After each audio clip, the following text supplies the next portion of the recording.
The book, or have you? Yeah, I'm still in the book. We're on chapter 12, The Meaning of Evil and Its Transcendence. And Okay. welcome. This is a reading of some of the Pathwork lectures. We come together every other Wednesday evening and discuss and share. And also, they're recorded and they're available on my YouTube channel. So you can find some more there if you want. But this is a lecture called The Meaning of Evil and Its Transcendence. And I think it's like 187 or something in the full Pathwork. This is we're reading out of a compilation of favorite lectures and a book that kind of brought them together with a little bit of explanation and commentary by the editor. So that's the first thing that I'm reading here in this little italics is just some commentator commentating from the people that were editing this, and then we'll begin the lecture. So, I think this is an important lecture for us to understand, and there's several lectures that the guide, works with these concepts in, I think, a real healthy and healing way. So I, pray that this is a, useful lecture for everybody here. Um, so the italics version of the commentary says it is impossible to deny that evil exists on earth. What approach can we take to deal with it so that humanity can transcend its present painful state? If we strive for a unified consciousness, we would need to integrate evil. But how can we integrate something that is so contrary to everything we consciously strive for? If we deny evil, since we know that in the greater reality it does not really exist, will it also cease to exist on our plane of manifestation? Can it be that there is evil in all of us? And if so, what can we do about it? So is denial the answer? Is, uh, you know, uh, so he's going into sort of trying to help us follow through. And as usual, it's not a black and white thing. There's, a kind of thing to follow where he's really guiding us sort of through a meandering path here to make this, profound connection with our capacity to integrate everything within us, right? And within and around us. So he says, greetings and blessings to all my old and new friends. Human beings are continually confronted with the deep problem of how to handle the destructive forces residing within themselves and others. Skylar's coming in. Um, so welcome, Sky. We're just starting to read, so I'm going to continue. Um, this problem seems unending, for ever since the beginning of human existence, theories and philosophies have been built around it. Your search has always been concerned directly or indirectly with this great issue. So, does evil exist? There are usually two types of answers given about the existence of evil, the religious and the philosophical. One stresses evil as a force separate from and opposed to good. The other denies that evil truly exists at all. To deny evil on humanity's plane of consciousness is as unrealistic as to believe that in ultimate reality, two separate forces exist, one good and one evil. Such a belief implies that the evil force must be destroyed or whisked away, as if anything could be made to disappear in the universe. Only those who search for the truth between these two alternatives, between them, right, can find the answers. Most religions take a dualistic approach to the great question of evil, seeing it as a force opposed to good.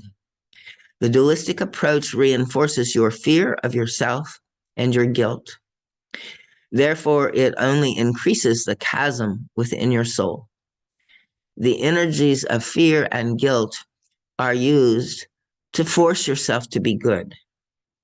The blindness, compulsion, and the artificial concept of life that accompany this forcing create self-perpetuating patterns with many negative ramifications. On the other hand, there are philosophies that postulate that evil just does not exist. It is an illusion. Such philosophy has a part of the truth, just as its religious opposite does.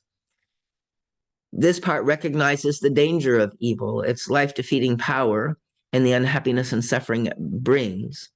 The postulate that evil is an illusion is true in the sense that there is innately only one great creative power. There is union, for all is one in the consciousness of those who have transcended dualism. As is so often true, both of these opposing teachings express great truths, but the exclusiveness with which they are conceived and perpetuated ultimately render their truth untrue. The denial of evil as a reality leads to wishful thinking, further blindness, and the denial of the self. It decreases rather than increases awareness. Thus, a false picture is created, the manifestation of the present state of humankind. Both views of evil lead to repression, yet acknowledging evil also leads to the possibility of further destructiveness. It might lead to justifying and condoning truly undesirable things, such as self-righteous acting out. In such a case, it is the guilt that would be repressed, creating further splitting and duality. So there's a natural inner conscience in us, right, that sometimes activates, when we know that, where we are. But, then if we use that to go into guilt and blame and shame, that doesn't help us, right? So it's kind of like, but if we deny it, if we push it away, then we're, kind of like not able to deal with it either, and denying something that's needs to be looked at. So let us now try to find another way to avoid either of these pitfalls and to reconcile the two general approaches to evil. So any comments, questions at this point? So right acceptance of evil. All suffering comes exclusively from one's own destructiveness, negativity, or evil, whatever name you give it. You have all experienced how threatened, anxious, and uncomfortable you feel when you are confronted with some of your undesirable attitudes, traits, and characteristics. This reaction must be understood in a much deeper way. The meaning of such uncomfortable, anxious reaction is plainly an expression that says, such and such should not exist in me. All the defenses you have so painstakingly erected serve to protect you, not only from the evil of others, but primarily from your own.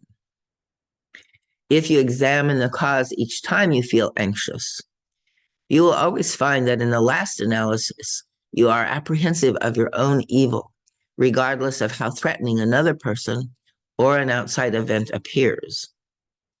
If you then translate this anxiety into clear-cut words, thus verbalizing your inner thoughts that certain attitudes or feelings should not exist in me, you can then confront your attitude toward evil in a better way. So first we have to kind of see how we're resisting evil. And I think even Jesus said, resist not evil, right? For the evil itself is not half as damaging as our negative attitude towards it, right?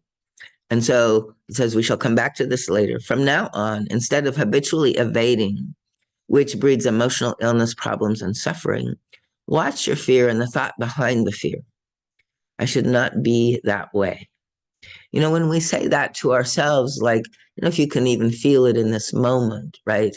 But like our whole being gets annihilated, wiped out, denied, like I can't be who I am. I'm not allowed to be in some ways when we take any part of us and say that's not allowed or we're not, okay if we have that. So when we can kind of become a little more conscious, that there's this, feeling of, certain things should not exist in us, then we can confront the attitude in a better way. For again, the evil is really not the problem. It's kind of our fear and resistance of it. So from now on, instead of habitually evading, which breeds emotional illness, problems, and suffering, catch your fear and the thought behind the fear. I should not be that way. If this fear is ignored, the problem becomes worse. Evil as distorted creative power. Our aim on this path is precisely the knowing and acceptance of the evil. The word acceptance, and that includes our negative, I mean, evil is kind of a strong word in these we have lots of like levels of evil, right? And so any negativity, any, judgment in some ways is probably partly what he's referring to. And then it can get, to other levels, and still even those also need to be understood and accepted. But, this, way of, knowing ourselves is what this path is. It's a path of self-knowledge. And, if we seek, we have to be willing to face and see what's inside of us, and trust that, it's okay, right? We are who we are, and that's what we came in with, and that's where we're, growing from. And there's nothing that needs to be rejected or denied, and everything that's in us is a part of the journey that we somehow are taking on. And sometimes it's really hard, but it's I think in some ways more freeing to hold it that way than to kind of like feel this guilt and fear of these forces that we judge within us, and want to, like at one level, the higher self, is longing to transform these, but when we go about it from this place of self-judgment and rejection, and trying to separate from it, we can't succeed, and it doesn't heal, it just stays wounded. And so this is a kind of a path of working with all of this in a way that can, like allow ourselves to face and feel and meet all the parts of ourselves and find this place of acceptance. And that really is a kind of place of freedom, where we can simply just be who we are and do our best. And that's really all that is needed. So any comments, questions here? Pausing for a second.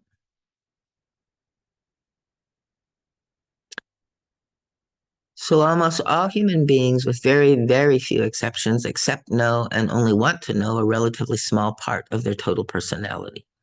This limitation is, of course, a loss. Not being aware of that within, which is undesirable in its present manifestation, shuts them off from what is already clear, liberated, purified, and good. And you may recognize this, right? It's like when you're hooked and lost in your, places where you're not okay, then, you can't find this place that feels, the truth of you are okay.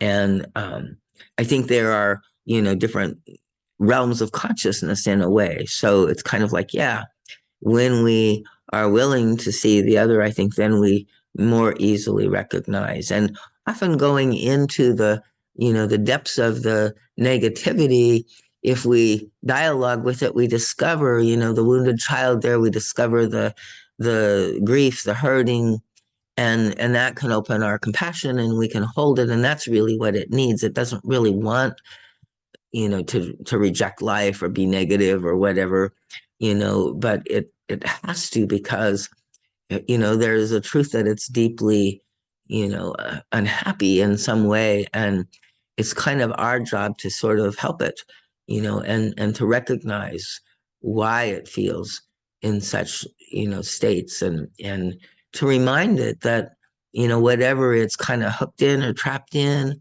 it's much bigger than that, and life is much bigger than that. So we can begin to also, sort of go deep into our stuff, but we can also pull back out and, see it from the wide angle perspective, and, like witnessing and observing, with our pure awareness, and, our willingness to understand, and our desire to heal, right? So it says, not being aware of that which is undesirable in its present manifestation shuts them off from what is already clear, liberated, purified, and good. It also prevents most individuals from loving and respecting themselves, because they have no real perception of their divine heritage. So I think this is really key. And it's hard, because, from this place we don't know it, but there is a truth within us that does know it. And it's kind of like that's what we're waking up, and we're waking up to is the truth of our own divine heritage. And yes, we're not perfect, but that does not deny, negate, or, uh, belittle anything about the divine heritage.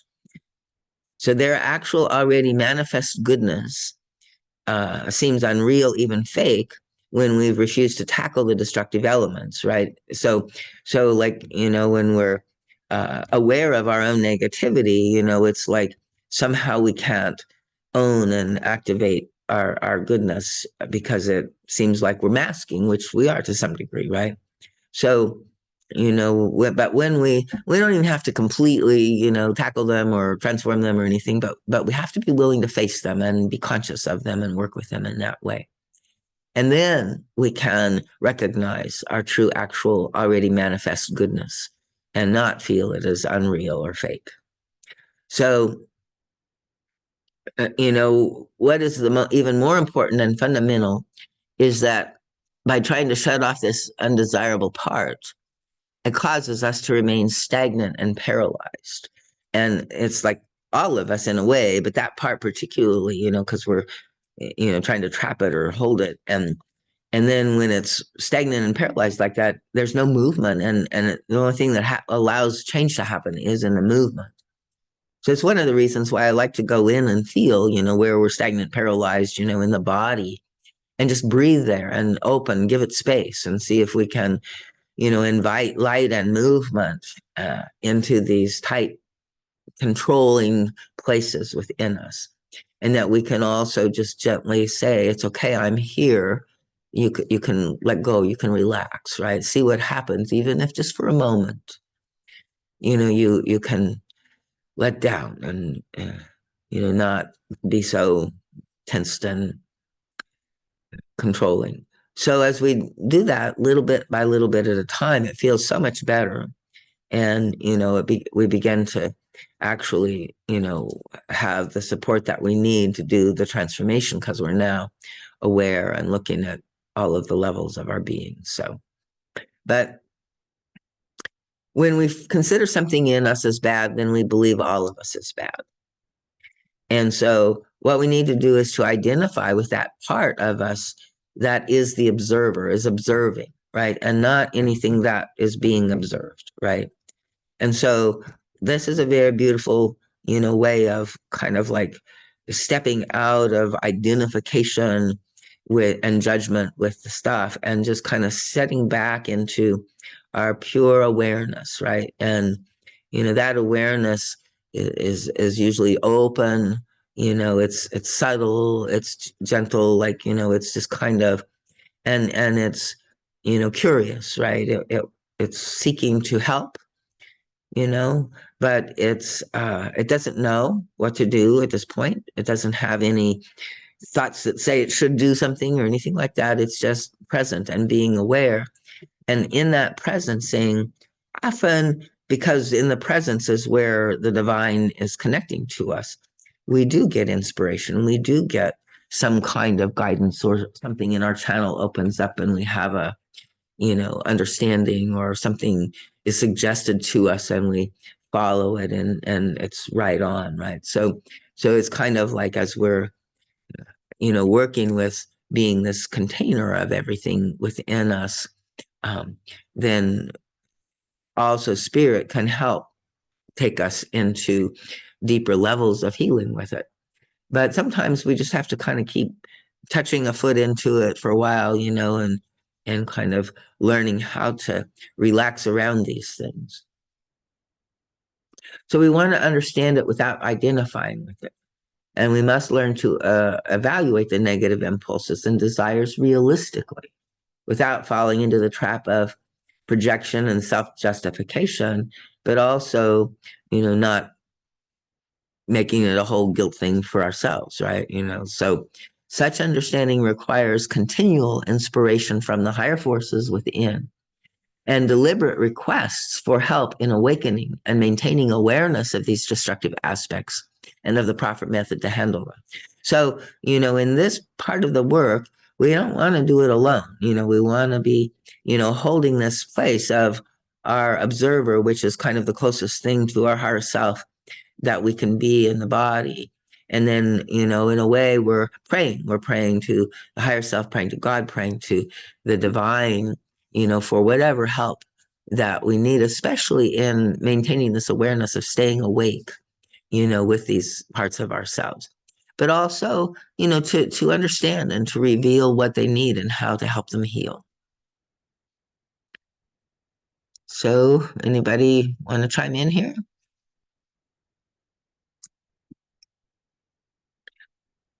So, whenever you are in an unpleasant mood, a threatening situation, confusion, and darkness, you can be sure that regardless of the outer circumstances, the problem arises from denial and fear of your own destructive attitudes and your ignorance about how to handle them. And again, ignorance seems like a judgmental word, but I now have learned to hear the guide a little differently, right? It's just a word of fact. It's like we just don't know. Ignorance is not knowing, right? And we're not to be blamed for it. Um, and so part of how we learn, is to get present, to pay attention, and not to judge, because when we, judge, then, we really, kind of contract and curl up and, defend ourselves. And so we really can't learn in that situation. So, and then just admitting, that they're there and we don't really know how to handle them, is a call for help, and a honest holding, okay, I'm here, I don't know what, and then oftentimes, we can, feel some relief, in this situation. Sometimes it takes a lot more because these forces are strong. But like we will get relief if we can actually, find the truth in the whole thing. And so each time it happens, it's an opportunity to go in and understand more, to feel more, and underneath the negativity, there is, feelings of hurt and, they need to be held. Um, so, we can learn by what steps we can incorporate a power, right, rather than shut it off. So incorporate our full self, our negativities included.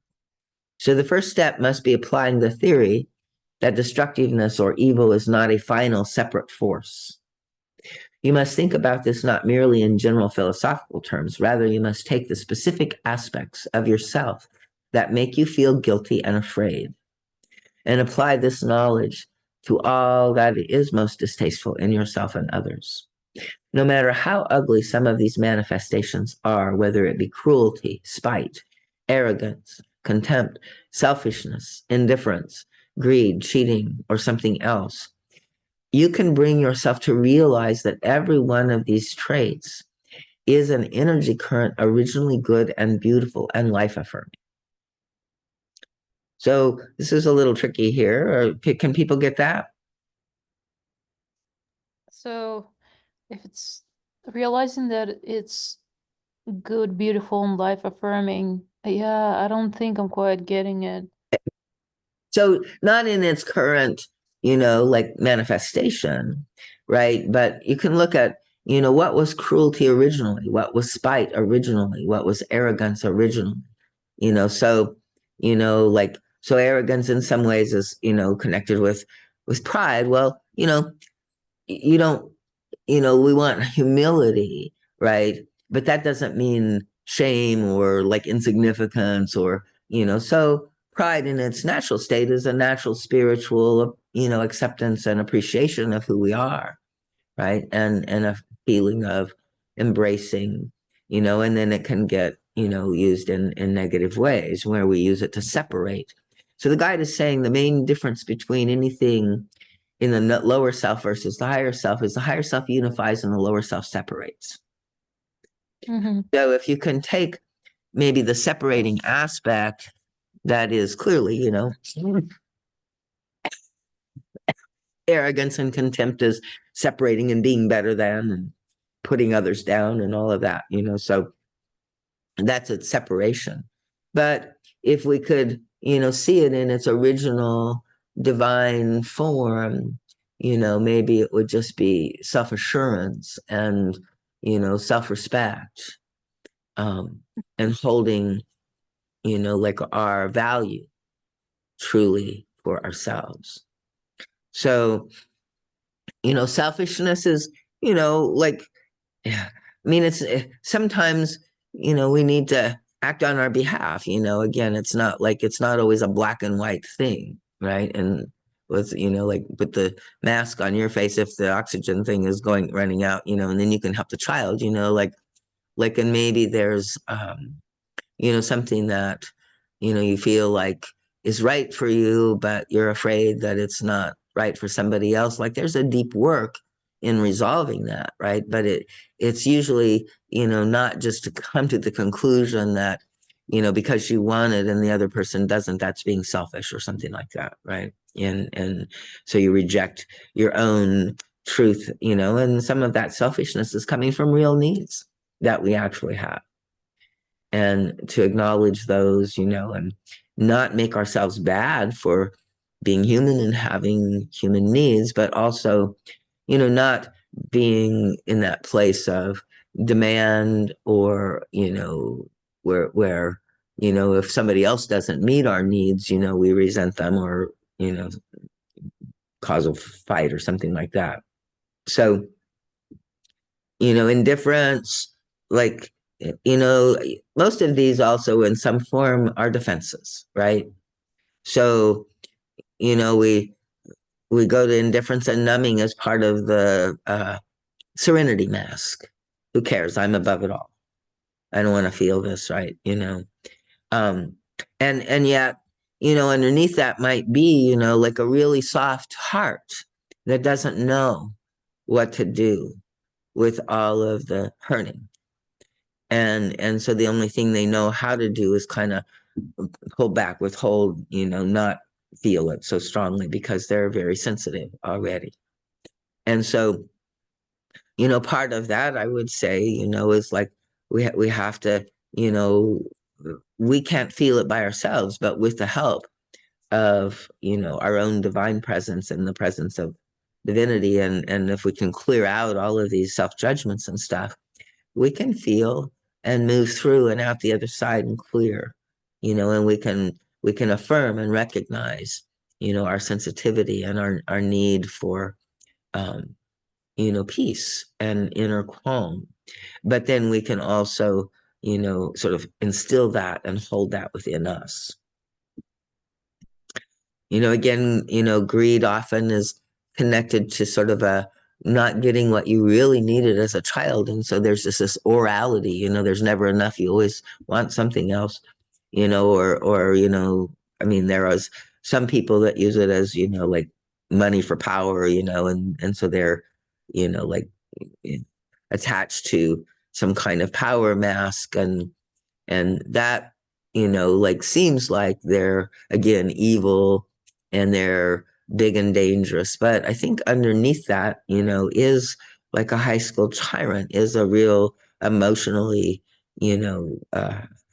unresolved and confused and, person. So I don't know whether, we can always transform, but certainly within us, if we find, our own greeting us, right? It's kind of like, I think the antidote for that is really sort of just remembering, like, yeah, we have needs, and yeah, those needs are not being met, and we really long for them to be met, and if we pull back, even though they're not right here now, we can see that, not maybe the way we wanted, not as, but we've always been supported in some way. We've been given what we basically need. And so it's often not exactly how we pictured it or what we really, was thinking that we wanted to manifest or create. But when we can kind of go into recognition of, the nurturing that we've been given, even when it's not exactly what we've wanted or how we've wanted it, or and maybe we didn't even really receive it. We just kind of did it all on our own. But even then, we can't. The earth gives us our breath. The food we eat. It's like that. It's not even possible to be on our own and do it. And so, in some way, we can find gratitude, or we can remember that we do have a place here, and uh, that the greed is just the fear, that there's not enough for everybody, and we probably learned that, in our early family, childhood situation, and maybe we can rewrite that script within us, right? And we're not going to do it by rejecting the greed.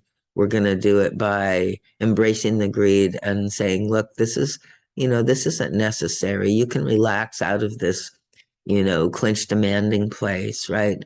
Tell me, why you need to feel, like all of that.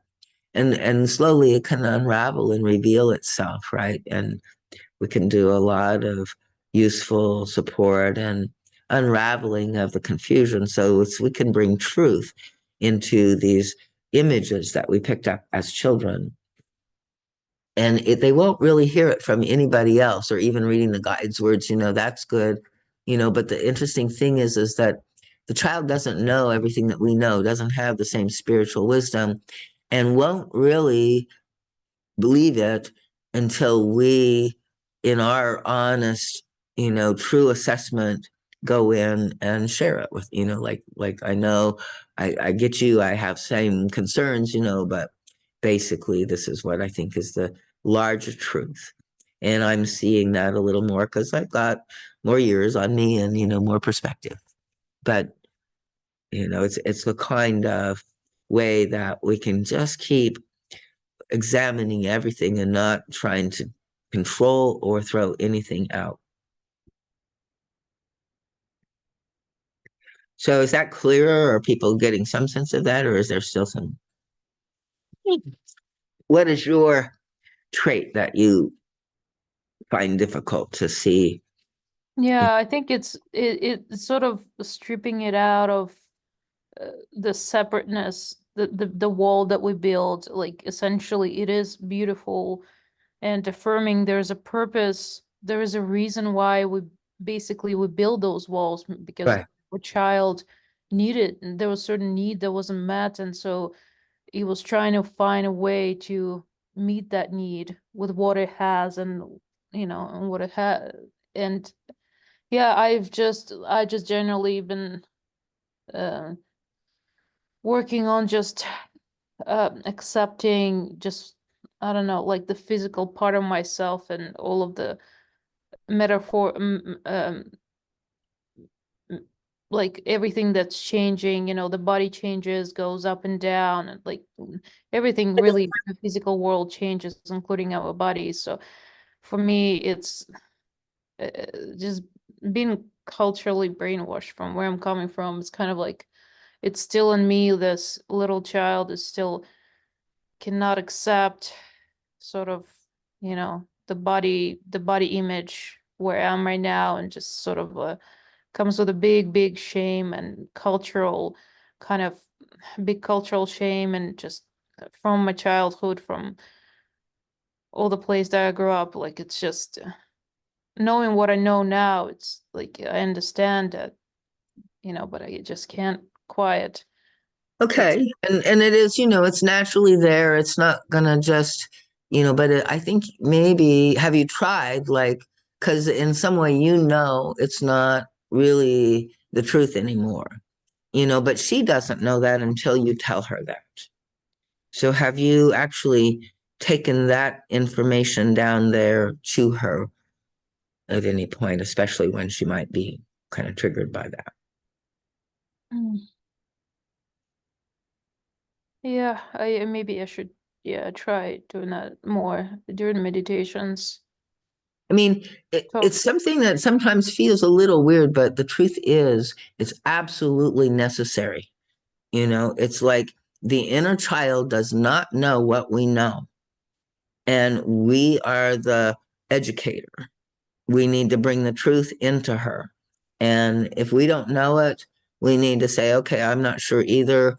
I'm going to ask the Divine Mother, or we'll pray on it, we'll discover it, but my best guess is, like, for instance, like with the body imagery, like, she's saying somehow that how she is unacceptable. That seems to be, the painful truth of the matter as far as her understanding goes. So, and some people will and some people won't, right? But the key is, how do you see her? And so if you also are not able to see the truth of her perfection or her acceptability or her, natural beauty or whatever, just to see, yeah, she may not be exactly what the idealized image of the culture or yourself is saying, but that's where we have to, sort of really, that's the bar, and we're never going to live up to it. And so this is an embrace of who we really are by going into the child and saying, you don't need to go up to that anymore. You're fine just the way you are. And I see that. You may not know that completely. And then if you yourself don't know that completely, then you need to explore that a little bit too. Why are you rejecting or judging, or what, where is that confusion inside of the adult, right?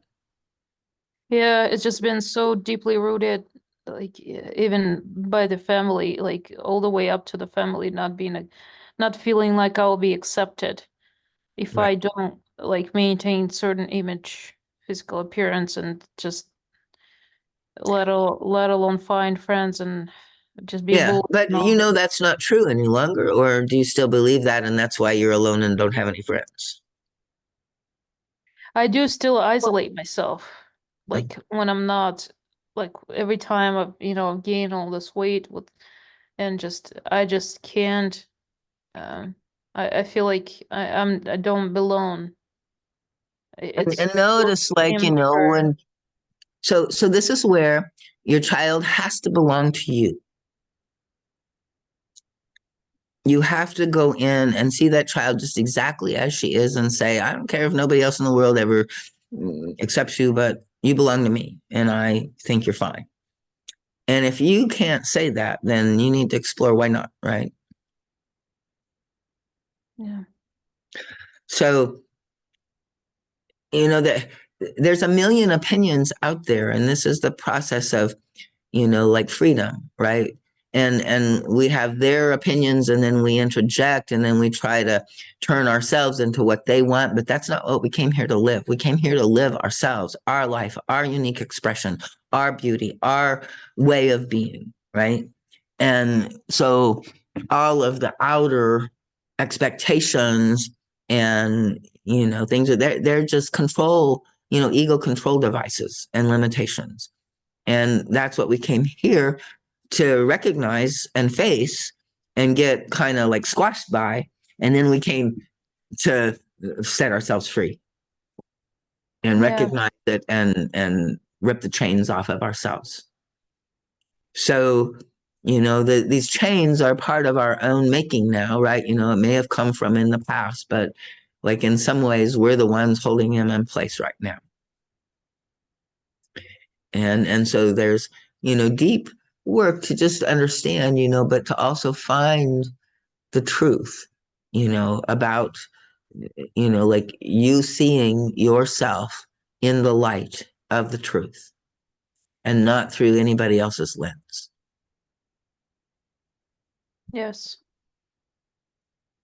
And so maybe you can also just, pray and ask for, like receiving, more clarity. And then, when you have, the feelings or the voices about judgment, like explore them and seek to know truth, right? The guide is always saying, when we're lost in all of this stuff, the simplest sword that we can that cuts through everything is just what is the truth.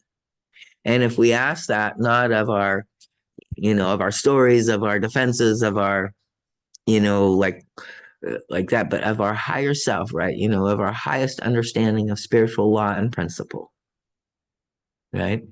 So, if you use your weight, you know, like, so God is going to reject you for, you know, having some challenges with your balance and your physical with weight, you know. Does that feel true that, a loving God or a divine mother or a, spiritual Holy Spirit or principle would, reject you on that No, basis? it does not feel like true. It feels just like there's still part of me that tries to belong, to kind of fit in, and Mm. just be not sort of Right. And the step. child thinks if I can become like they want me to, then I'll fit in, but it never works that way Yeah, because we try to become like them and then they reject us, right? Because they want us to be who we are too. We need to be our unique self and we yeah, will belong to ourself. And when we belong to ourself, we will be spontaneous and free and everybody will be attracted to us. yeah. It's interesting how like just the body goes. There's still like that something that the core stays still, but everything else could change. Like it doesn't matter some like whether you go up and down with weight or like things environment changes where you are things change, but the true you still leaves like stays strong and that's all that matters. Uh, yeah. Becoming who you are in whatever given moment, right? And like the free will, like the guide is saying that the most precious gift we have is our own free will.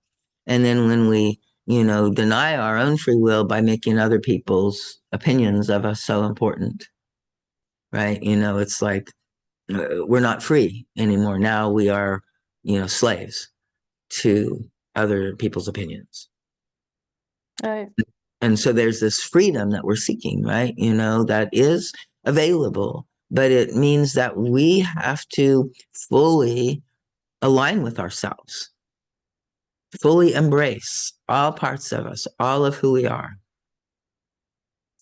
and be, pro us no matter anybody else. But, if we can hold that place, usually other people also are supportive. And then when they're not, we're still okay. When people are people, when people abandon us, when people can't do the thing, like that doesn't compromise us. We don't feel resentful or feel abandoned or rejected. It's like, it was just not their turn, their time, you know, and we have within us what we need to become fully us. And that's the main purpose of the journey as far as I can see. I feel there's just a fear of judgment from others is why I shame myself so much. So Yeah, I feel yeah. I need to shame, like especially like people like I don't let them notice anything. I tell them before, just warn you. I'll like my mom just came over, haven't seen each other in 3 years. So I'm like, I warn you, like I've gained a bunch of weight this over, this stressful semester. And I it's almost like I need to make jokes on myself and or warn other people Right. about. You're in a defense because you Yeah, yourself reject yourself, you know. yes.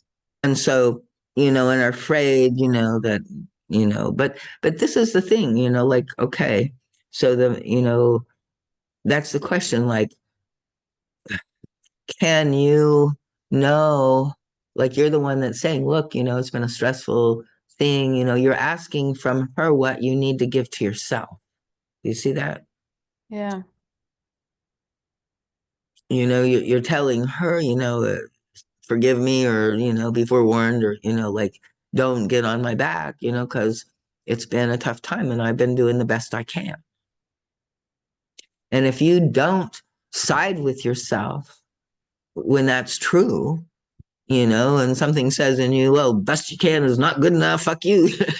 Like Mm. we're screwed, you know so if we can't affirm and know the truth, and again, it may be that we didn't quite make it or it wasn't perfect, but it was the best we could. And so we give it a try, and then we accept, and so there's a way maybe, I don't know, like there's also maybe like for you to explore talking back to these voices, right? What does your mother say? What's wrong with you?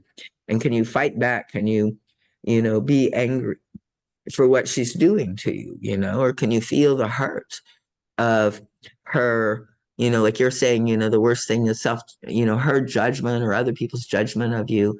So the antidote to that hurt is to know how to feel it and recognize what it is and not collapse under it, because it's, the child feels it as personal, but it's not about you, it's about them. Yeah. Other people's judgment are not about us. They don't know who we are. They haven't walked a mile in our shoes. They don't have any right to have that opinion, right? Yeah. And we have to be fierce in our holding on to, our own self right to be, and if people don't like it, like the child is afraid she won't belong, but that's where your higher self can come in and say, you know what? I bet if you were more yourself, more people would love you and you would belong even more. If you didn't have this crippling shame that kind of held you back, you would, other people would really enjoy being in your light, right? Mhm. And so we're always working to, like see where we are crippling ourselves in some way and recognizing that, within us, we're the only answer to the need that we're seeking outside of ourselves. So we want everybody to not judge and accept ourselves. Well, let's start, with you. Can you not judge and can you accept yourself? Yeah, that's definitely it. Is it's somehow, yeah, talking to my inner child, explaining things, and yeah, finding maybe just even kind of uh, take notes and just write things down of, just like you said, uh of how can I find another arguments, actually not for being this, but like of just being kind of talking back to those bad voices, right? Right. You can journal and you can, let the voices speak, and then you can say, well, what is the truth? And then you can channel your higher self truth back to them, right? And if your child comes in and she's saying something, you can also, receive her. But yeah, Yeah. I think it is like have a dialogue one way or the other. Sometimes it's journaling, sometimes it's just moving around in different chairs or just sitting inside and speaking into your energy, your body, into these places inside of you that you feel the wounding or the, difficulty. Yeah. Thank So, you. yeah, yeah. So, and he's saying, that basically, when we can learn to acknowledge that the way the power manifests is undesirable, but the energy current behind the manifestation is desirable in itself, for it is made of the life stuff. It contains consciousness and creative energy. It contains every possibility to manifest and express life, to create new life. So this is our negativity. These are our darknesses, right? That he's talking about here. But its essence is the life force, and it contains conscious and creative energy. And it's kind of like our part of our mission was to come and set that free, like expand that consciousness and uh, open to that creative energy in a positive way and transform it from its negative orientation. So it contains every possibility to manifest and express life, to create new life. It contains all the best of life as you experience it and much more. So, too, the best of life that has revealed itself to you contains the possibility of the very worst, right? If you can envision the possibilities of all life manifestations, because life is a continuous flowing, moving, ongoing process, you can never become fixated on the finalities which create error, confusion, and dualism. So that's partly what you were saying. It's a movement, a flowing, it's this way now, but don't get stuck there. The moment we start fighting or running from it, now we're tangled up and we're stuck in that state. And if we, just recognize it and say, oh, and this is here too, and, let it flow on. then oftentimes it doesn't fixate. So you see that by denying the evil in you, you do greater harm to the whole of your personality, to your manifest spirituality than you realize. For by denying it, you inactivate an essential part of your energies and creative forces, so they stagnate further. From stagnation, putrefaction follows. Matter putrefies when it stagnates, when it can no longer move, right? And so this is where also, I mean, this sounds a little dire, so take it with a grain of salt, but, there is this truth when we're in our bodies, when we're listening to our inner selves, right? We can feel when it's contracted, when it's tight, when there's no movement, when it's stuck, when it's held. We hold up and we hold on and we hold back and we hold together and we hold in and we hold out. And all of that stagnates, right? And so we need to kind of recognize, oh, all of that holding, it's just unconscious. It thinks it's helping, but it's not really. So let's kind of gently invite it to relax. And let's see what we feel, step by step as we let go more and more of the holding. And usually, it feels good. We recognize pretty immediately, oh, this is better than what I was doing before. And we can, cultivate it and work with it and expand that within us. So you will see that by denying the evil in you, you do greater harm. Okay, I read that. Matter is always a condensation and manifestation of consciousness and energy. The way the energy flows or does not flow, and the form it takes when it condenses, depends on the attitude of the consciousness behind, or rather intrinsic, to a particular aspect of creation. Destructiveness is an erroneous form of consciousness. It must lead either directly through acting out and giving it direct expression, or indirectly through denial, that is stagnation, to a negation of life. This is why some supposedly negative emotions are actually desirable. For instance, anger can further life and be directed against the negation of life. Denial of anger turns into hostility, cruelty, spite, self-hate, guilt, confusion, between blame of others and blame of self. And it is thus a destructive energy current. So like a lot of times we want to just let our anger move, the more we can just, and not in a way that affects anybody else, but in our own inner work, right? Give voice to that energy and see what's underneath it, because it's informing us. It has important information. And then we can decide, maybe sometimes it needs to go be spoken, but we also know we need to get out of our charged place to, address another person. So we have to work with the charge inside of us and go into that child and help her resolve that so she can calm and relax. And then maybe you can go speak a piece of truth and a real need, or, meet somebody, in a different place than you would if you were in your defense. So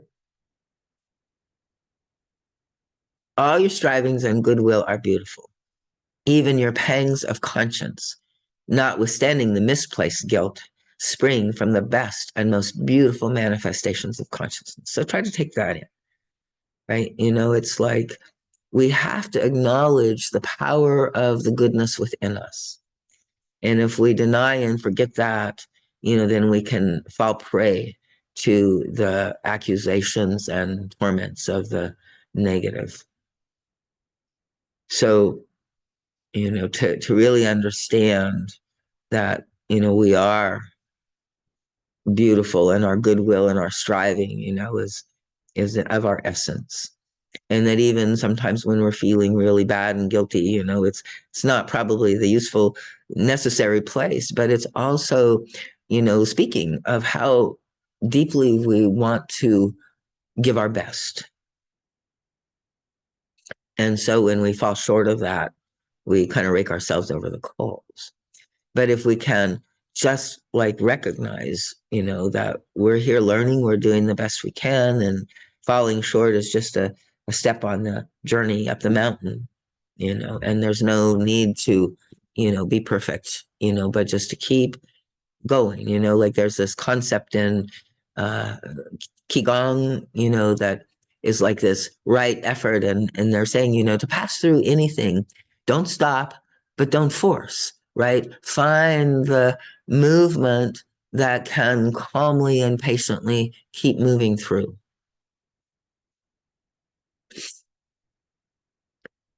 And this is kind of the place that the higher self holds while the child and the different feelings and reactions and defenses are embroiled within. But we can still hold this kind of gentle, loving presence. And so you will deny, ignore, fail to experience the best in you as long as you deny, ignore, and fail to experience the evil in you. You distort your concept of yourself when you deny any part of yourself, no matter how ugly it may be in its present form. The essential key to totally integrating the evil is understanding its original nature and the indwelling possibility that it may manifest again in its original form. As long as you try to become good by denying evil, by forcing yourself to be what you cannot yet be, it's like we're trying to become Christ, right? Well, we got a little ways to go yet. Chill, relax. It's a long journey. And so what you can in fact never be, so we're trying to force this forcing current, and then that causes us to remain in a painful state of inner split, partial self-denial, and paralysis of vital forces within us. So I say what you can never be, because if your expectation is to destroy or magically wish away a vital part of yourself, and not to accept the intrinsic desirability of all the creative energy contained in even your most destructive aspects, you cannot become whole. So again, our anger is part of our creative energy. Our grief is part of our creative energy. We can't run away from these deeper places within us.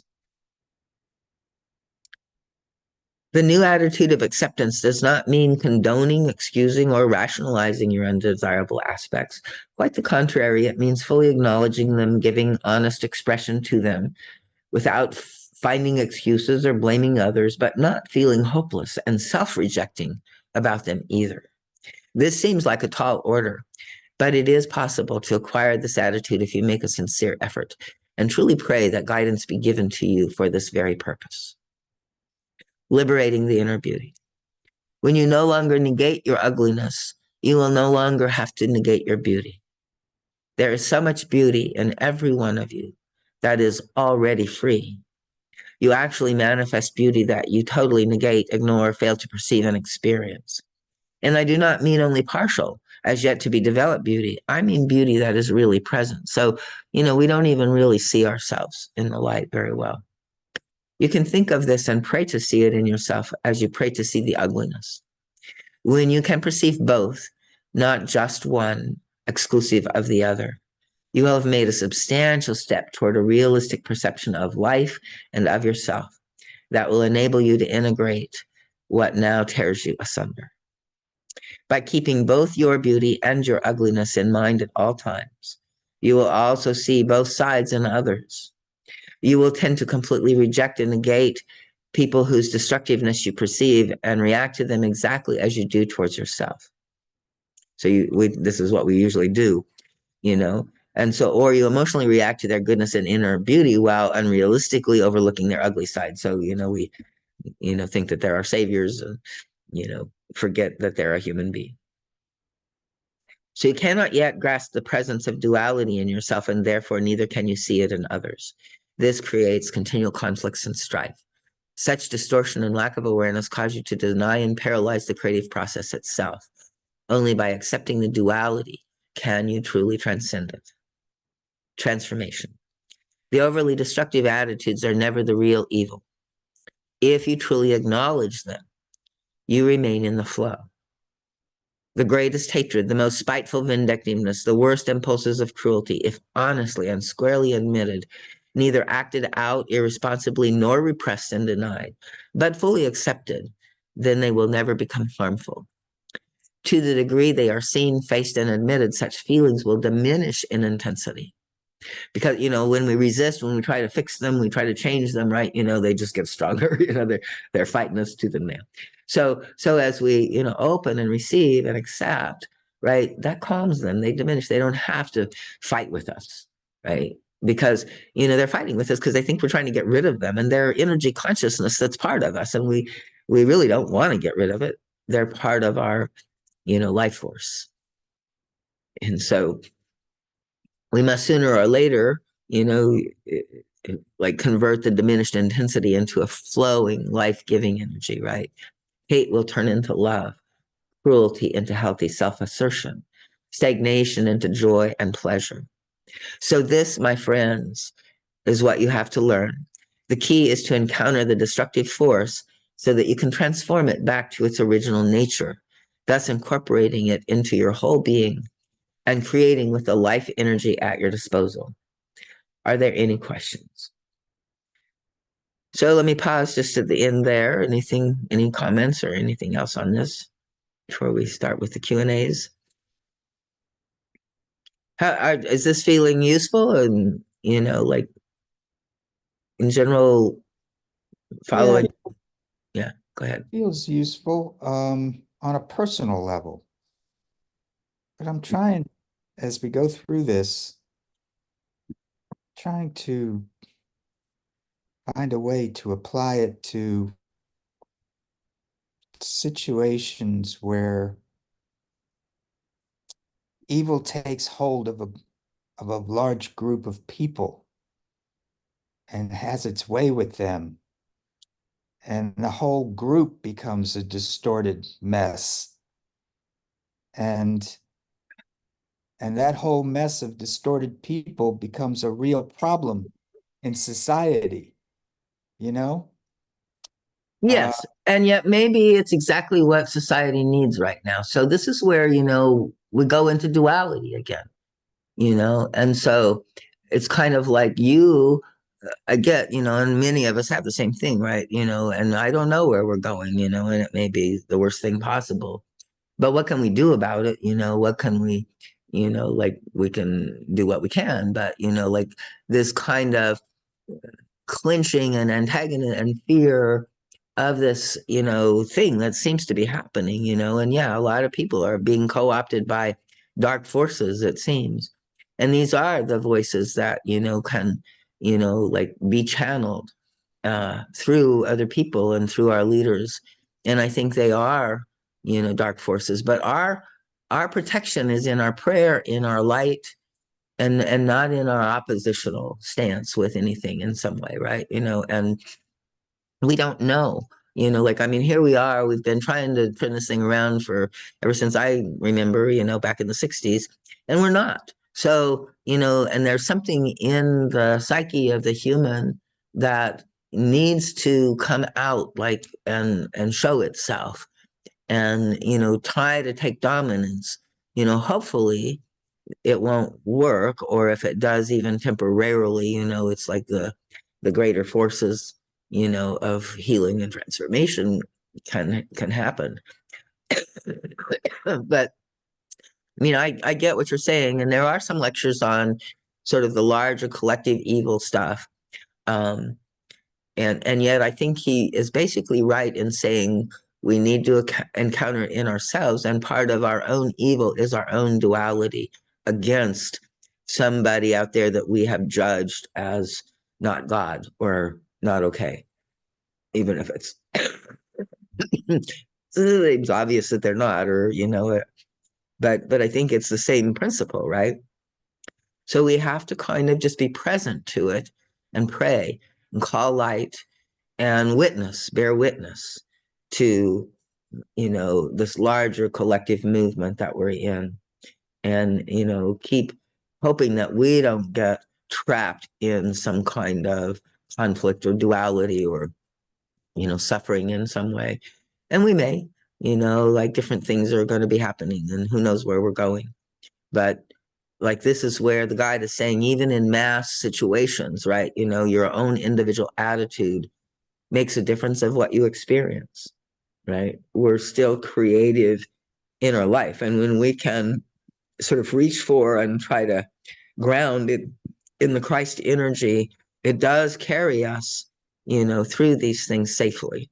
And that's where our true defense is, not in defeating Trump, but in connecting with the light. So, and I'm with you. I hate the whole thing and I don't know where we're going and it's scary. But when I look at the spiritual answer to this, that's where it seems to go for me. And We I can't also, correct anything outside of us, right? Outside of us is a mirror of something inside of us. If we can transform everything inside of us that we don't like outside of us and be the love that is necessary, then I think we've got some power over our journey that we're taking. yeah.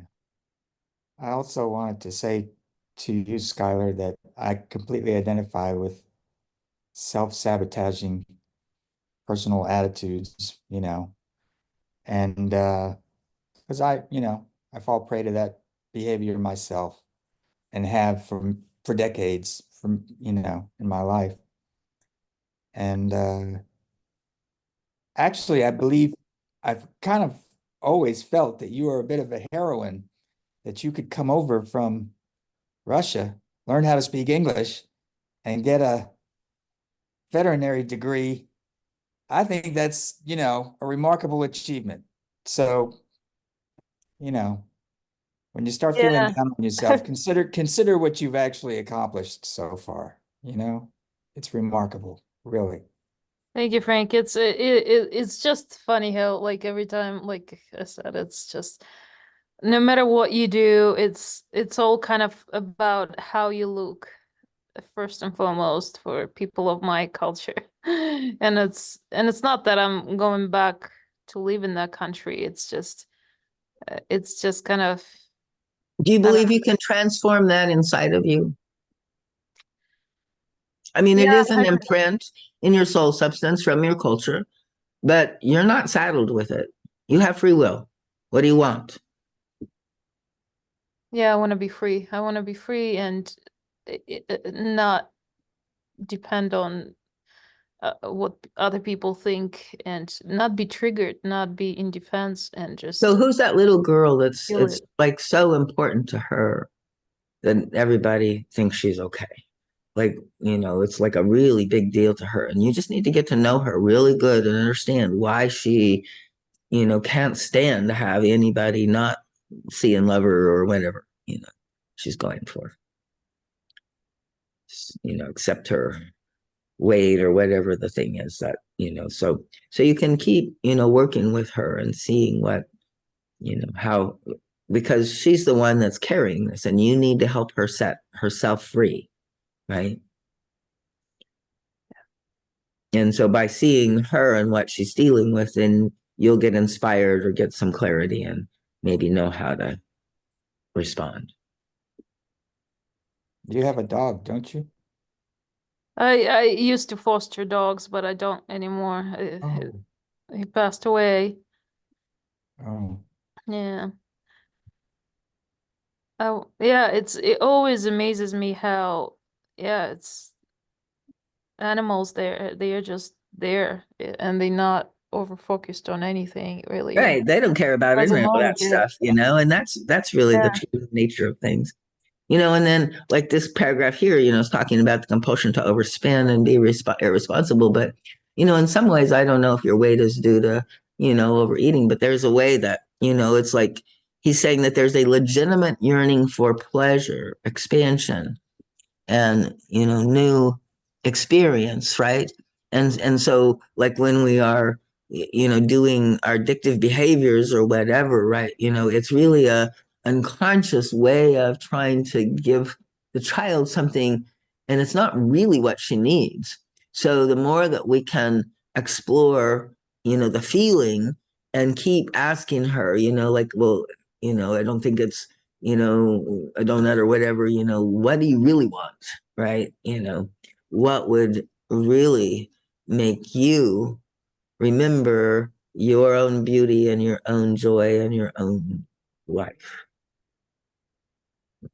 Yeah, yeah, it really I think also has to do with abandonment Uh-huh. Just Right. being And with so someone. that may mean you have to die the death of abandonment so that you no longer are clinging to anything. Right. Mhm. Like the abandoned child, like, can't let go because she couldn't face the pain of the abandonment at the time. But you can hold her now and let her feel all of that pain. And when she does, she'll be stronger than ever before because she's really just scared of a feeling, and it's just a feeling. Yeah, yeah. So, all of this is good work. I don't know if you have any time, but, maybe a session or something like that could help you go a little deeper with it and see. Yeah. But yeah, so, he's saying, where was I? I In think, other, go yeah, ahead. I think you started at the other page, the Q&A. Q&A. Yeah, but that was, I think that is already where I am. So this is the answer. I'm on the second page of the answer. So we must incorporate the essence of the wish, the destructive wish, without acting out the destructiveness of it. And you will then have much less difficulty putting the wish into effect in a realistic way. You'll understand what it's about. That will not defeat you in the end. You are now stuck in battling with one of these typical either or problems. How can you really want to give up irresponsibility if responsibility implies living on a narrow margin of pleasure and confining your self expression? Since you do not really want to give up the irresponsibility, you feel guilty. Thus, you reject the vital part of you that rightfully wishes to experience the pleasure of creation at its fullness, but does not yet know how without exploiting others and being parasitic. If, however, you can fully accept the beautiful force striving for pleasure underneath the irresponsibility, I know this doesn't really quite apply to anybody here, but it's a good example in some ways, and value it as such, you will also find how to give it expression without infringing on others, without violating your own laws of balance. You will not have to pay the needless cost of worry, anxiety, guilt, and inability to manage well. You only pay that when you sacrifice peace of mind for a short-lived pleasure. The pleasure will be deeper, more lasting, and totally free of guilt when you combine its rightfulness with self-discipline. If you can reconcile desire for pleasure with self-discipline and responsibility, you will express the inner knowledge that says, I want to enjoy life. There is unlimited abundance in the universe for every contingency. There is no limit to what is possible. There are marvelous things to be experienced. There are many beautiful means of self-expression. I can realize them and bring them into my life if I can find another, not self-destructive way to express and obtain them. The discipline will be easier to acquire. The willingness to do so will grow when you know that you have a perfect right to use it for the purpose of increasing pleasure and self-expression. My dearest friends, I have given you new material that requires a great deal of attention. Bring it to bear on your own specific situation. Open up your innermost being to applying this material. Do not apply it only theoretically, in general terms, but see really where you deny what is in you out of fear and guilt, thereby paralyzing the best in you. To those of you who are discouraged and feel hopeless, I can only say you are in illusion and error when you feel that way. Realize this and ask for the truth, which is that there is no reason for hopelessness, and difficult periods need only be understood and worked through to make them stepping stones for opening new lives further and bringing more light and self-expression into them. Receive the love and blessings, my dearest friends. Be in peace. Okay, and our next lecture is going to be on self-esteem.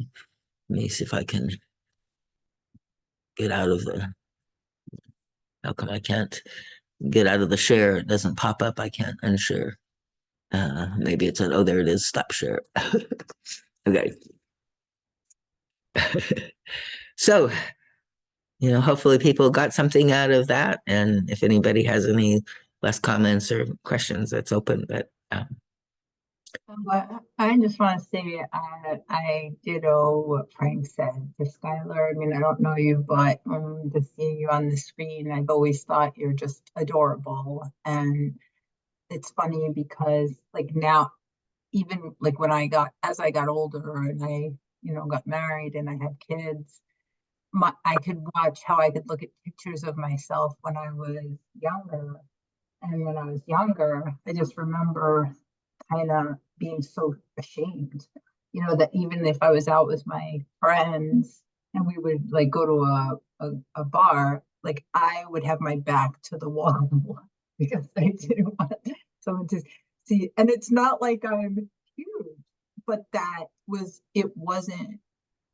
I grew up with the Brooke Shields and I'm aging myself, but I grew up where these women were just really straight and they weren't shapely. And it's just so funny because now I can see as I got older that's like there has to be a superior image and an inferior image because of the duality.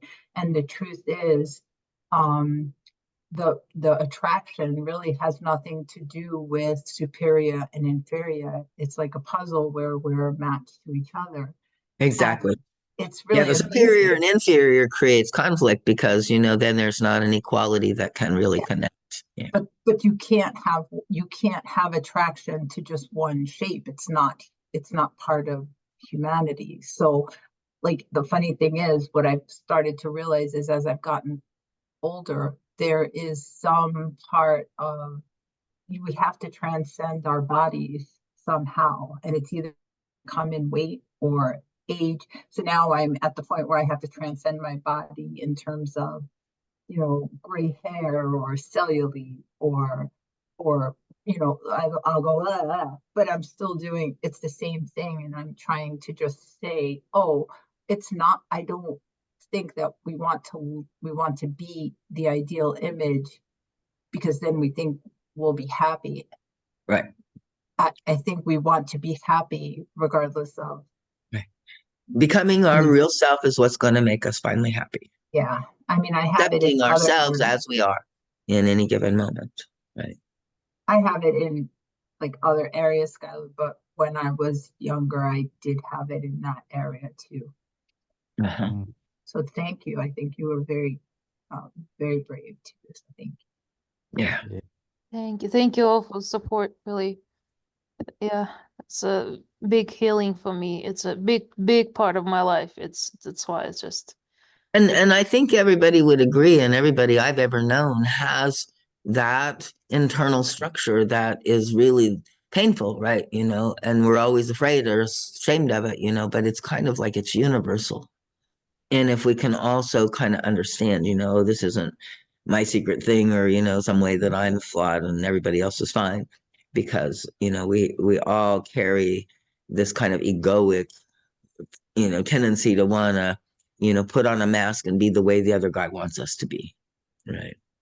And so, the more that we can really embrace and see ourselves as we are, and part of that is, being with whatever is happening inside of us without running or fighting with it. And so that's a part of just this process. I don't know if other people know Tara Brach, but she has some really good guided meditations and rain and other just kind of discussions and, like kind of meditations to help us work with this as well, because she sees the same thing I do. Most of our difficulty is, this inner critic, and so how do we work with that, being just present and mindful and, like that. So if you want to look up Tara Brach, she might have some good videos to explore guided meditations and stuff to work with. Okay. Sounds good. Anybody else? Thank you for coming, everybody. And we'll be back in 2 weeks. So Thank you, Darlene. Thank you. Good night, everyone. Have a good night, everyone.